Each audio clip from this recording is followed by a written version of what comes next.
है गल करने वाली कहना पी यार कुछ नहीं हुंदा।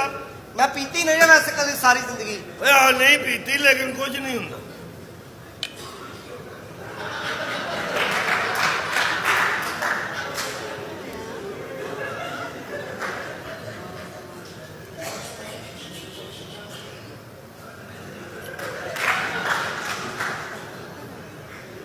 साढ़े गिलास पानी नहीं डे तुसी अजे तू कदी पीती नहीं नहीं जे पींदा हुंदा ते तू ते पीपे नूं मूंह लाना है ना। बाबा जी लवाओ तो सही ना सिप सिप करके पीवी दी पुत्र यकदम नहीं सुट्टी दी। आ मैनू दे मैं धो लिया मैं तू ऐ पी पुत्र सिप सिप करके पीवी दी तेनों अगे भी गया ना थोड़ी थोड़ी पीवी दी साल गिरे ना।